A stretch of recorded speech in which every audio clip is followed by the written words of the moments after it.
What's up guys, my name is DeadVerse and we're going to be using a VST submachine gun on BO7 Zombies. The VST comes with Akimbo and a 5.56 conversion, turning it into a high damage weapon. To showcase its full potential, let's get rid of these spores, turn on power, and let's try to get Pack-A-Punch. From here we're going to shoot the big spore so we can turn on power. Now we got power turn on, let's go. First, let's just kill these zombies so we can get as many points as possible so you can be prepared. One of the benefits of the VST Akimbo is that it's actually pretty good to get body or headshots. It doesn't really matter, what matters is that you're up close and personal so you can get as many kills as possible and deal with the zombies that are right in front of you. Now of course, let's just get these ones right here and we're good to go. On these special rounds, the VST Akimbo have no issues dealing with these Ravagers. I mean, we're able to kill them within a few shots and I just love that so much. Let's kill the rest of these Ravagers, and luckily there are only 2 left, and then from here I'm able to get my max ammo and fill up my weapon. Time to get some crouching kills, and so far we're able to deal massive damage, and what we're going to do is of course rotate and reload our weapons so that we're able to increase the rarities. Now let me just crouch right here, and I do have Frost Blast ready, so I'm going to use it right about now. And then from here we're going to finish this task with using a Semtex grenade, and then from there we get our highest rarity, and let's see what we get from our chest. Hopefully we get something good, and so far we got Casman grenades as well as Juggernog, and look at that, it's actually pretty good so far. Time to upgrade our VST Akimbo to Pack-A-Punch 1. Let's test it out. Let's see how the VST Pack-A-Punch 1 does against these zombies, and it's actually killing them really nice. However, one thing I do notice is that the hipfire spray is actually spreading out over time. Maybe it's like a unique effect or hidden ability. I'm not really sure about that, but that's actually interesting to see. Let's try to fix that with Deadshot. Of course, we can tie in the hip accuracy more, and then Speed Cola so we can reload our weapons faster. And man, that makes a huge difference because now we're able to do more effective damage and also potential power. Each of these weapons hold 101 rounds in each magazine, and that's actually pretty good. Like, that's a lot of ammo, and especially the fact that in reserve we actually have a decent amount. I will say though, Mule Kick so far doesn't work on Akimbo weapons, which is kind of strange, but hey, that's okay. I'm pretty sure Treyarch is eventually going to fix that. I mean, there are a lot of bugs to this game, however, that's actually one of the few bugs where it's like, you know, I get it, there are a lot of weapons in this game, and I feel like with the Akimbo weapons, it's like, you gotta think about how to balance them, and I just feel like hopefully when they fix it, it'll be really good. Let's get some more perks. I'm thinking about getting probably Volt Trade and of course Mule Kick, funny enough, because at least with Mule Kick you can actually fill up your magazine quite well, and then Volt Trade is just in case you can get some more armor pieces that are on the ground. Let me show you what it's like to train outside with these Akimbo weapons, and so far, I mean, you can see for yourself how effective it is. The fact that we're on round 11 and it's like green rarity is actually pretty good indeed. The Ravagers, just like before, get put down so easily. I mean, it's not even a problem for us and we could just get them quite quickly. Let me just get the rest of the Ravagers, and man, they're just trying to hide away from me, but I don't know why. The good thing is that now we got max ammo, we can keep on going. Time to complete this task, which is to kill zombies in this marked location, and so far we're able to progress the bar super fast, and I feel like you have so much room to work with, especially with these weapons. Anytime you get in corners or you're in places that you might find yourself in, I just feel like these weapons will easily get you out of that situation. And so far we're able to kill zombies quite quickly. I mean, you're doing like 1,000, 2,000 damage. It's quite insane. Now we're going to do here and see what we get from our chest, and hopefully we get something good, and we got stamina. Let's go. Now that we have stamina, we can actually shoot while sprinting, which makes it so that we're able to move around the map much quicker and also get the zombies that are easily behind us or in front of us. For example, let me show you guys how effective this is. I mean, look at that. I'm able to move side to side, and I just feel like that allows for me to move around just in case I get stuck. Also in situations like these where I use Frost Blast and I'm moving around so I can kill this bear, and I mean, so far, look at that damage. We're able to easily get the bear out of our hands. And now from here, let me just get the rest of the zombies. Let me just go over here, get that max ammo, of course, so we can fill our reserves. And man, these weapons are so good. I'm just loving it. Could you survive if you were in jail? Well, let's see. Now I'm going to show you how effective these are, especially here in this locked up prison. Now what we're going to do is just shoot as many zombies as we can. Now we're about to die, but luckily for us, I do see that insta kill. I'm going to grab it right now. I got some max armor. Now let's just get these ones. Luckily for us, it's a Ravager round, and I mean, these rounds honestly are just a breeze, especially with these weapons. Some weapons in this game I feel like are a little bit challenging to use, but these ones, man, they're super easy. And now with that, we were able to get max ammo. What if you were in an area like this where the only exit you have is a zip line? Well, let's see how we do. So far, the zombies are coming at us in a straight path, and for us, the good thing is that the bullet penetration on this weapon is actually pretty decent. Now, of course, it's not as good as the light machine guns, however, it's still pretty good nonetheless. Now, of course, let's just get these zombies right in front of us. Let's go. Time for Pack-A-Punch to upgrade, and let's see how they do. I wonder how Pack-A-Punch 2 performs with these weapons. I mean, it's not surprising at all. The fact they're able to kill the bear within a few shots and then get these zombies right in front of us is quite impressive. The good thing is that I still have Frost Blast available just in case I want to use it anytime I get stuck in corners or I'm running out of ammo.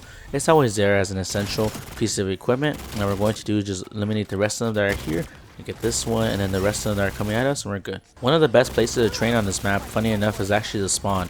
just because you have so much area to work with and also a lot of elevation just in case I want to do some PhD flopper dives and get those zombies. Now I can use my Frost Blast, I can freeze the zombies, and of course the bears, I can easily kill it within a few shots. Let me just go around and get these ones that are coming at us. And the good thing is that Frost Blast leaves a lingering effect on the zombies, and I could just one-shot them, which is actually pretty good and just makes them more viable than it already is. Now of course, let me just get these ones, and look at that. We are already at round 22, and so far we're able to get these ones that are coming at us. Now where are the rest of them? Ah, there you are. Let me just get that one and we're good. Let's get some higher elevation kills, and then look at that. Within a few seconds we're easily able to get the highest rarity possible in this game.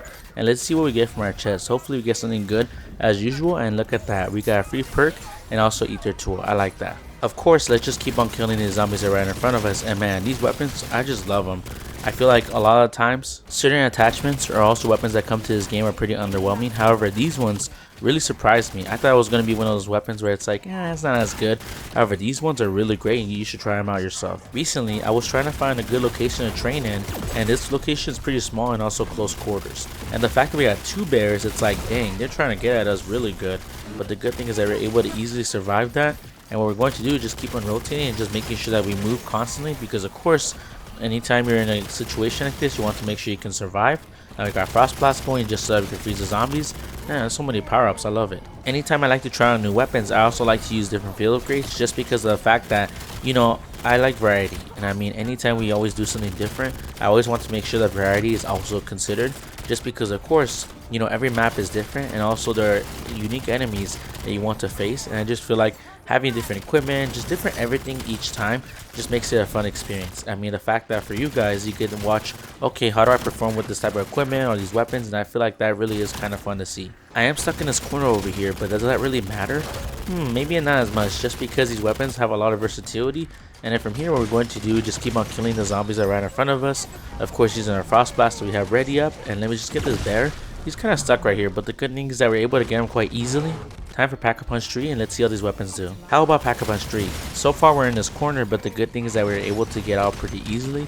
And now that we have full power, we can charge up our Frost Blast even quicker. From here, I'm going to train this little small area just to make sure that I can show you guys how well we're doing with these weapons. Now we're going to do, of course, is come outside and just get the rest of the zombies that are coming our way, and let's go. Now that we have more zombies coming our way, let's just make sure we can kill the rest of them. And like I said, I like to be in different areas because of course I want to show you guys how I play, especially in areas where it's like more crowded or either more open. It just depends. What matters most though is of course we got the best perk setup, best weapon setup, we got everything that we need, and just in case we always have backup, because of course we want to make sure that we do well. And so far, like I said, with these Ravagers, literally we can just kill one by one. And let me just get this last one over here, and from there we get our max ammo. Time to test out the VST Akimbo against this bear, and we're able to kill him pretty easy. Look at that bear. Goodbye, man. With every season that comes out, there are always new weapons in this game, and I just feel like they had a good amount of assault rifles and SMGs, but I would like to see more shotguns, snipers, and also light machine guns. Even pistols. I mean, we haven't gotten a revolver yet, which is crazy to think about. However, over time, I'm pretty sure they're going to add unique weapons to this game, and maybe some throwback weapons, but I feel like so far we're actually doing pretty solid. And I just love the fact that, you know, as they bring back more weapons, they're actually pretty good. What I'm more curious about are the special attachments that come to every weapon during weekly challenges. I heard some of them that are coming out are, for example, the Master Key shotgun that's going to be available on the Shadow SK Sniper. That is something I'm going to test out in the future, and I hope it's actually really good, just because the Shadow SK is actually a pretty decent weapon. However, having the Master Key shotgun is going to make it even better than it already is. Now, so far, what we're going to do is use Frost Blast and get the rest of the zombies that are in our way. Now, let's just get these ones that are coming right here, making sure I use PhD Flopper. And luckily for us, we got insta-kills, so I could just one-tap these zombies. And from there, man, we have so much ammo. I just like that. I found a small camping spot in the middle of Ashwood, and like I said, the zombies mainly come in front of you. Sometimes, however, they can come on the side of you, like you'll see right now. Of course, you still need to be careful because zombies are always unpredictable, and they always try to get you no matter what you do. The good thing is that because the zombies are coming straight ahead of us, the bullet penetration can easily get these zombies and make it so that we can actually save more ammo. I am running out of ammo right now, funny enough, but luckily we're going to buy some ammo, and I do see that power. We'll get in a bit, but look at that. These zombies are trying to get at us, but luckily for us, we're able to survive pretty well. And now that we have double points, I think that's a nuke right there. And like I said, we can get more points with that, and that's a perfect combination. Man, that's really good. Oh no, we're about to die here, but luckily we got quick revive and of course dying wish, so that we could survive for one more time. And then insta kill or Frost Blast is such a great combination because now I can freeze the zombies and then kill them quite fast. Man, that was crazy. I almost died right there. I was like literally on my last leg. Now the good thing is that I'm going to train this little small area. Let me just use PhD Flopper, of course my weapon, and just making sure we move around, because of course since we have Rampage Inducer on, we wanted to make sure these zombies can't get at us, because they almost did, and luckily we survived. I got stuck again in this corner, but the good thing is that it's just a Ravager round, and these Ravagers, like I said, they don't do as much damage unless there are a bunch of them, but for us, having Akimbo makes it so that we could put extra damage in them. Quick Revive in the higher rounds is such a clutch perk just because of the fact that if you pair it up with Dying Wish, it just makes it so you have an extra life and an opportunity to survive. Because of course, if you were to get down, you can easily lose all your perks, and I feel like that'd be more difficult, especially in this situation. Could you imagine if I lost all my perks dealing with these two bears? That would have been crazy, and I'm lucky I got it. For example, having Juggernog in the earlier rounds is actually pretty good because of the fact you have a lot of health. However, overall, Quick Revive actually provides a huge benefit because you have faster health regeneration, and of course pairing that with Dying Wish, you're able to survive easier tough situations like I was right now, and we're good to go. Time to exfil on Ashwood with the VST submachine gun and Akimbo mode, and let's see how it does against this white bear. Hopefully it can kill it quite fast. I mean, he's doing really well so far. Now the white bear is here, let's just shoot at his face, and man, it is doing so much damage, and look at that. Within a few seconds we were able to put him down so quickly, and I just love that. Now let me just shoot him for extra measure.